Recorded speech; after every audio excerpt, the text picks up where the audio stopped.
Hey you guys, it's me, Katie B, and today I'm going to be reviewing Before I Die by Jenny Downham.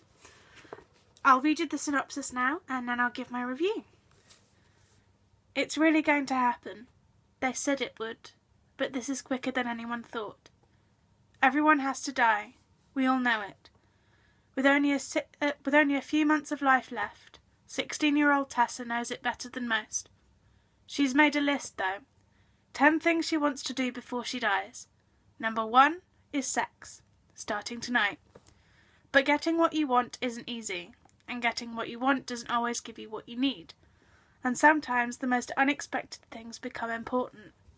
Uplifting, life-affirming, joyous, this extraordinary novel celebrates what it is to be alive by confronting what it's really like to die. Tessa is such a wonderful character in the book.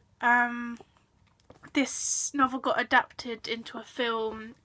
I can't remember the title, but it was slightly different from the name of the novel. And after having read the book, the film didn't quite live up to it for me, because the book was so well done and so high up on my kind of bookometer that the film couldn't really compare to it.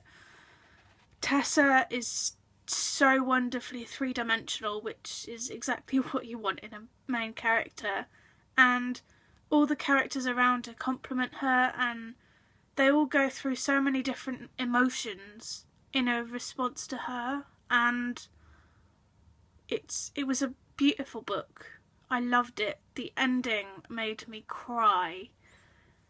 And then I went back and reread it again. I loved the book. Yeah, it was so beautiful, and the film didn't do the book justice, to be honest. Because this book was just so incredibly poignant, and my mum died of cancer, so it always kind of touches a kind of deep place in my heart when I read books with death and cancer in them. And sometimes they don't, some books don't quite compare to what it's actually like, but this one was so realistic on the cancer front. It was so lifelike in that respect as well. So yeah, it's a very good book. I loved it.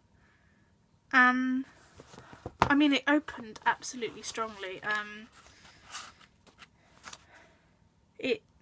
The first sentence, 5 words, summed up her character and summed up her entire journey, and for me, this was an excellent book.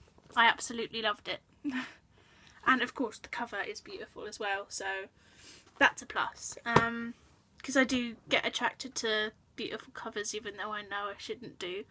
I guess it's kind of a comment on social conditioning, and how if it's not a beautiful cover you walk right past it, despite the fact that in your head you should really look at the story and the content inside it. But yeah, bit of a social comment on our society. So yeah, pick it up. You should read it. It's well worth it. It'll make you cry. And I'll leave the links in the description below for you guys, so you can go and get yourself a copy. And I'll see you in the next episode. Bye bye!